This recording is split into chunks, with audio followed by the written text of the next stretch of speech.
So everybody has been putting on their rants about the coronavirus, and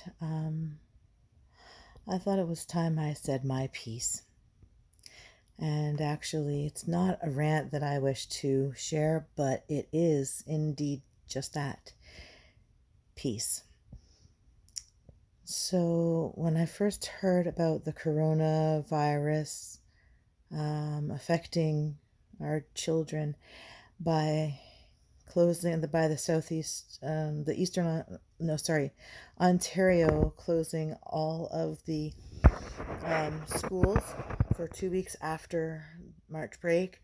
I was shocked. I was put into almost like a shell shock. It was relatively surreal for me, but at the same time, very close to home.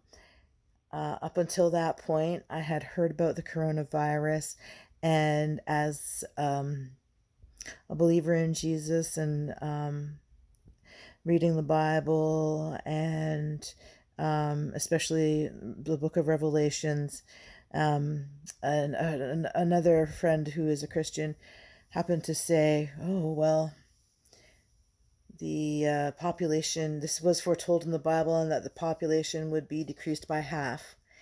And so that was very intimidating. And then when they released the press release about closure of schools, um, that really hit it close to home. And then immediately following that, I had a little scare that perhaps Levi was actually exposed to somebody who had the virus, which turns out did not actually happen.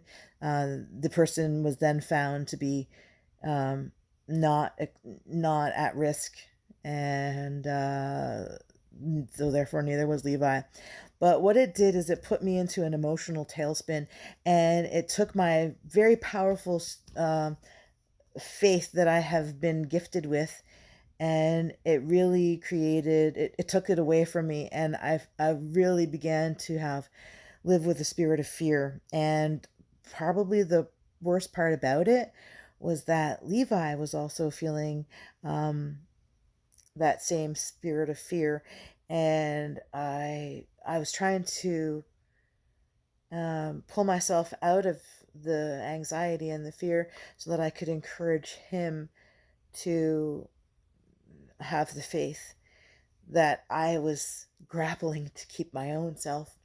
So I struggled, but I managed to overcome until I went grocery shopping on Friday night. And I was sitting there at work on Friday, and I was thinking, oh, well, maybe now would be a good time to go out and get like a couple bags of rice, some cans of beans, maybe some bags of dried beans, and these different things that, one would have on hand in case there was need to stockpile. I didn't have very many hopes of finding any toilet paper, but anyway, so when I got into the grocery store, it wasn't very bad. The one grocery store I went to, there was actually a fair amount of um, products still available on the shelves. Although when I wanted to get a bag of flour, there was only like small bags left, and I was like, I'm not gonna pay that much money for that small bag. But then I turned around and I ran into a lady, and she was like, "Oh my gosh, I just came from Walmart and everything is empty and every freezer is empty." And she showed me pictures of freezers with nothing in them and pictures of shelves with absolutely nothing on them. And she was acting like, oh, she hit a gold mine walking in Food Basics. So all of a sudden I was like, ooh, well, maybe I should go back and get that bag of flour afterwards. Well, lo and behold, I turn around, I go back, and the guy's like loading out, like, stocking the shelves with like big bags of flour, and I was like, woohoo! I bought myself an $8 bag of the 5 kilograms of flour, so I felt good about that. So anyway, so Levi and I were in the grocery store for like 2 hours, and I was putting all kinds of stuff in my cart, not even caring how much money it cost me, even if whatever. Anyway, so I got to the cash register, rang in every grocery. They were about 50%, 60% bagged, and then it came time to pay for it. And I reached into my wallet and my debit card wasn't there. And I was just shocked and I was like, and of course, I realized I had been out a couple nights before. I had a sore back, and so I didn't want to carry my purse with me. So I just slipped my debit card into my coat pocket, and I was cold and it was miserable out. So I wore my big long winter coat. Today was a nicer day, and I was wearing a spring jacket, and I had my purse, and I did not have my debit card. So, anyways, how mortifying and embarrassing it was to have to stand there and figure out what to do next. Which thankfully the cashier was so kind. She was so sweet. She actually had sprained her wrist and had pain that she was experiencing, but she didn't even utter a word about it. It was only in an after the fact when I went back to her cash register with my $300 cart again for the second time in less than an hour that she happened to mention in passing that she had sprained her arm and she was just going to push through until the end and keep serving customers. And I was like, oh my gosh, wow, God bless you. But anyways, so long story short, I had to go and do this big grocery shop, like go back home, get my debit card. Meanwhile, Levi's like, oh, Mom, I can't believe it. It was like he was melting or something because it was taking so darn long. And then after that, we still, I thought, let's just go to the drugstore because if it's this bad for groceries, I want to see what it's like to get cold medication because that's the thing that's really going to fix you if you're hit with this stupid virus. So, anyways, because I would hate to have pneumonia set in. I had pneumonia a few years ago and it was horrible and I felt like I was going to die. Um, anyway, so yeah, so I can only imagine how it would be if I actually had coronavirus, which would really suck. But anyway, so we went to the drugstore and I was like, oh my gosh, there's like all kinds of cold medication. Oh my goodness, I feel like I hit the jackpot. I was like, should I buy it all? But of course, no, that didn't make sense. But I did buy a big pack, which I was really surprised because it was on sale for no, it wasn't on sale. It was the regular price was way cheaper than the smaller pack, which is half. Anyways, so anyways, I went home that night and it was like 10 o'clock and Levi and I still had not even had our supper. I took my kid grocery shopping without feeding him supper, and we were there from like 6 until 10 o'clock at night by the time we got home. When we did get home, we ended up having a very filling and satisfying supper, and we were observing Lent, so we actually had some fish, which was nice. We pigged out on fish sticks, which was the first time I had fish sticks in a very long time, and his first time ever. But anyway, so long story short, long story longer. So that night was still very stressful for me. He fell asleep on the couch. He did not want to go to bed by himself upstairs and be alone upstairs in the dark, and he was scared. And so I let him fall asleep on the couch. And then I decided to pray a rosary, which gave me comfort. And then, did I fall asleep on the couch? No.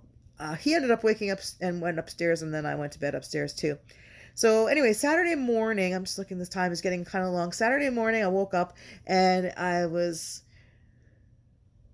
instantly succumbed by the anxiety again.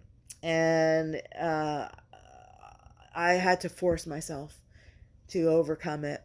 Um, it was a struggle. I ended up having to go back out because I forgot cat litter, and I also ended up going to the dollar store and like buying a whole pile of canned goods that I didn't bother to get because at the grocery store because I had no more room in my cart and I wasn't sure how much money I had.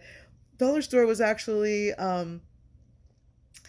good to buy certain canned foods like canned ham and canned turkey and stuff like that. It was only $1 where it was like almost $2 at the grocery store, and it was the same product and everything. But anyway, so long story short, I came home after that and I was still feeling stressed, a lot of anxiety. I felt like I had to justify my behavior to a girlfriend who at that point hadn't been to the stores yet and didn't know how crazy it was. Then again, she went out after me and said, oh my God, I know what you're feeling and I understand.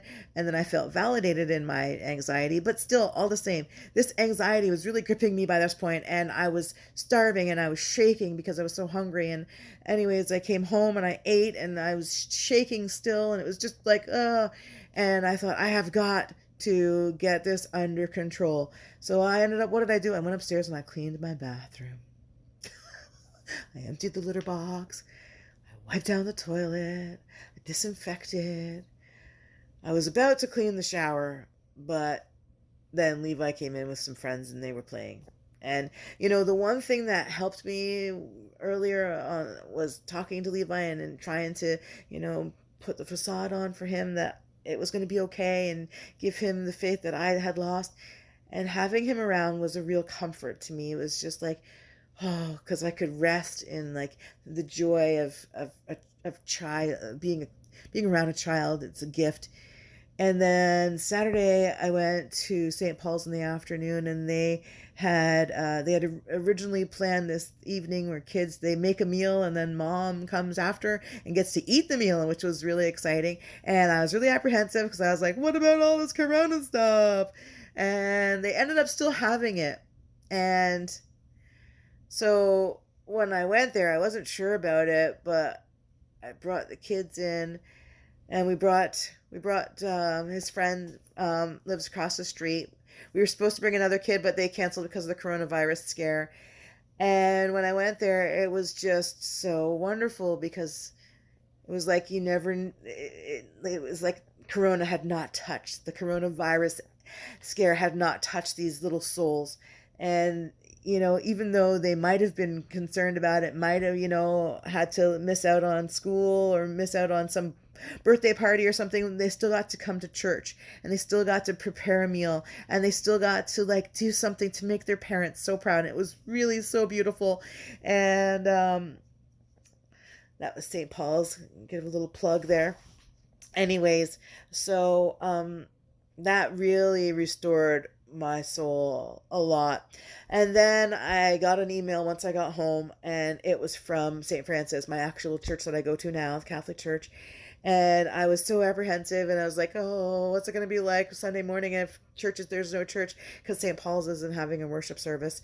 Anyways, so I got an email, and it just was such a relief because the Catholic Church has dispensed everyone of the obligation to go to church, because as a Catholic, if you don't go to Mass on Sunday, it is a sin. But the church was dispensing us from the obligation to have to go if we were going to stay home, if we were ill, whatever the reasons were. And but Mass was still available as long as you were well enough to go. And so I was like, thank you, Lord. And I actually shed tears of joy. It was the first tears I had shed in the whole entire time. And it was just because it was a relief, such a release to actually feel normal, to feel whole, to feel safe, to feel welcome, to feel hope. And I was so looking forward to the opportunity to take the Blessed Sacrament, the Holy Eucharist, the presence of Jesus. And when I went to church this morning, I had a very beautiful and very moving experience during the Mass, during the Eucharistic prayer, when we actually had a visiting pastor, and I was thinking, I wonder if he's been out of the country. But anyways, so but he wasn't. He was just from around the way, not far. I don't know where exactly. I can't remember. They said somewhere, maybe Kingston. But anyway, so he was there, and when he held the host up, and he said, "This is my body, which is broken for you," I closed my eyes and I envisioned. I saw a vision of Jesus holding up the bread on the very last on the first night and the Last Supper, and I saw rays of light coming from around his head. And I couldn't see his face specifically. It was actually like an image that I have painted on a mural that is hanging out in front of my house right now on my front porch. But it was these rays that were just getting me, that the rays of light were coming out of his head. Obviously it was like a halo, but anyways, so then when I went up and I took the host, and I had it in my mouth, and I walked back to the stand where I sing with the choir, and I had my hands folded in prayer in front of me, and I had my mouth closed, and I was breaking the bread with just my tongue between my teeth, and I held it there for a moment just to think, to savor it and think, okay, this is Jesus. This is why I'm here. This is I want this to be everything that it can be. And yes, Jesus, I accept you and what you've done. And it was like rays of light were coming out. I could feel the rays, the same rays that I saw in the halo around his head, was all of a sudden coming out from my mouth. And I sensed it and I felt it. And I knew in my heart that this was true. And it was just so beautiful and so moving. And I actually shared it with one of the ladies after church. And at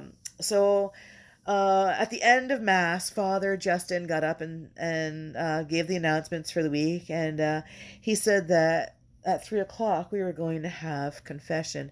And actually, so I was like, oh, that's really good, because since Ash Wednesday, I've gone to confession. This will be my third time. It's just helping me through Lent right now, and to keep the grace, and to keep strong with my Lenten mission, and really being effective. Let it really affect me as much as I possibly can let it. And anyways, so I know I'm touching my face a whole lot. Haha, look at me, I'm touching my face. I watched a video on a lady ranting about this woman touching her face, the cashier touching her face or whatever, his face. Anyways, so, but as you can see, there's no one else in this room except for a cat, and apparently they're not affected by coronavirus. And I don't have it, so anyways, if I was, I would not be making this video.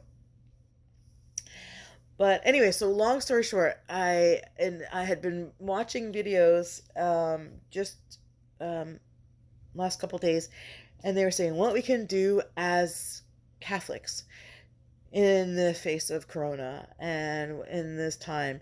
And of course, the Eucharist was one thing, and prayer was another. And did they say confession was another? I can't remember. There was three things. Maybe confession was the other one. And it was, but anyways, they said to confess your fears and your anxiety to God, because they are indeed a sin, because you're not trusting in his goodness. You're not trusting in his faithfulness. You're not trusting in his providence, in his sovereignty, and his goodness, and that he knows what is best. And it's really interesting because so I ended up going for my confession, and that is what I confessed, that I was guilty of this anxiety and this fear. And of course, as I was telling Father about it, I started to cry, because it was that real. And I mean, like, when you're afraid of, and it wasn't so much the virus that I'm afraid of, it's the thought of, oh no, are we in the end times? Will I have to have the number of the beast on my forehead in order to get food to feed my child? And how am I going to manage this? But you see, this is the beauty, because as I was cleaning my bathroom, and as I don't know what else I was doing, that I was cleaning something or putting something away or doing some methodic chore, I was reminded, God gave me remembrance of a couple of different things. And it was actually, I was putting stuff away in the cupboard, the kitchen cupboard, and I was thinking I should just take all the food out of my cupboards, put a Bible in there. Because as Jesus was tempted in the desert by Satan, and he said, make these stones turn to bread. And he said that man shall not live by bread alone, but by every word that comes from the Father's mouth. And I thought, that would be a real statement. I should take a picture and make a meme of this. Put this in the grocery store on that empty toilet paper shelf. Just put a Bible there. Man shall not live. And so that was comforting. And I remembered that during my confession. And then as well, I thought, the Israelites, they survived for 40 years in the desert.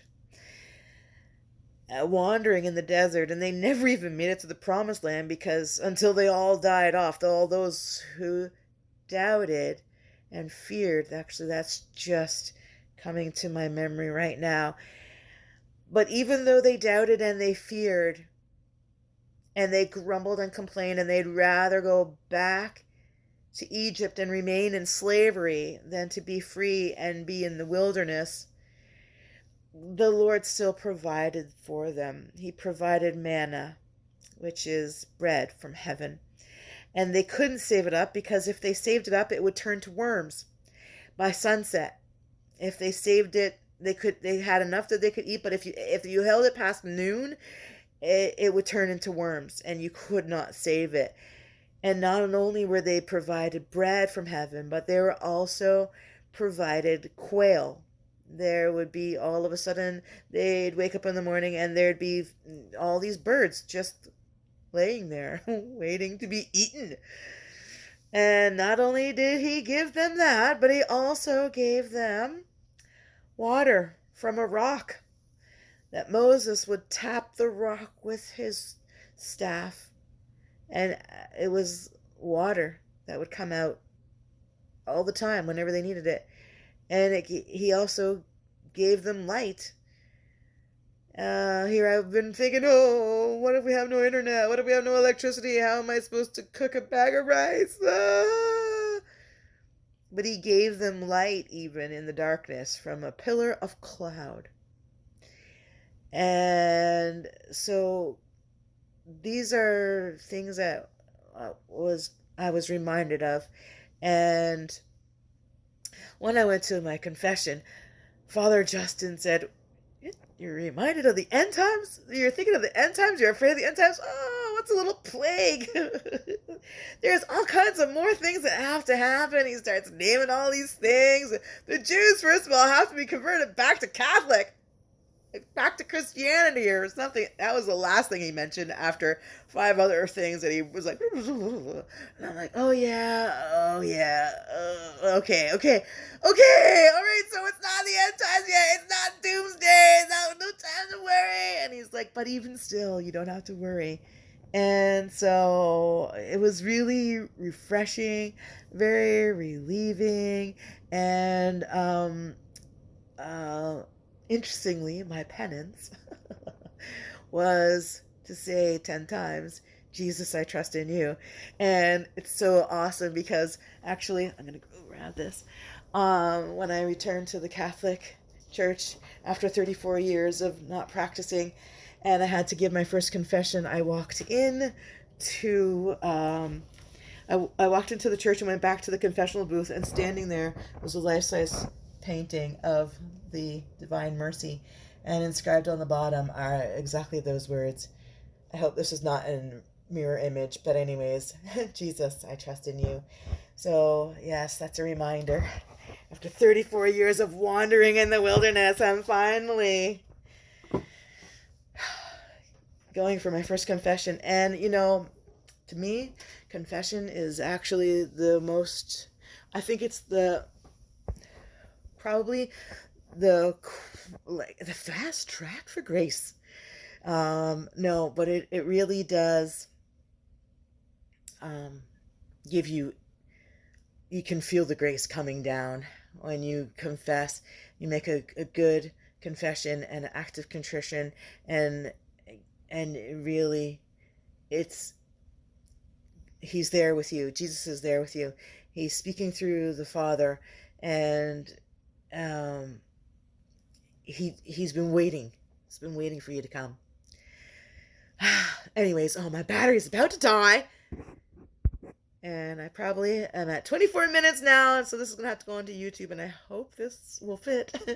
But anyways, I just wanted to say, for all of you out there, whether you believe in Jesus or not, actually, maybe this is a good time for people to start to reassess where they sit with the Creator, and where you will, if in the end times, if this is indeed the end times, and if we are affected by coronavirus to the point where it's fatal? Are you ready?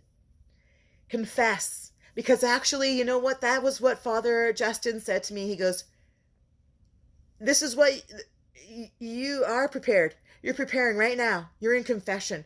And that's what you need to do in order to get to heaven. This is what you need to do. 3 crosses. Jesus was hanging on one, and there were 2 thieves. One was saying, "Oh, if you're the Son of God, why don't you get yourself down from here and take us with you?" And the other thief turned to him and said, "He has not done anything. At least you and I belong here." And then he turned to Jesus, and it was the first and only time anyone ever directly called him Jesus in the Bible, in recorded scripture. That was just revealed to me a couple of days ago. Turns and says, "Jesus, remember me when you come into your kingdom." And what did Jesus say to him? But I promise you, you will be with me today in paradise. And that was his confession, and that was his absolution. And shortly after that, entered into heaven. And so there we go, my friends. It is there for you to receive. And all you have to do is say, "Jesus, Lord Jesus Christ, have mercy on me, a sinner." Amen. And peace be with you.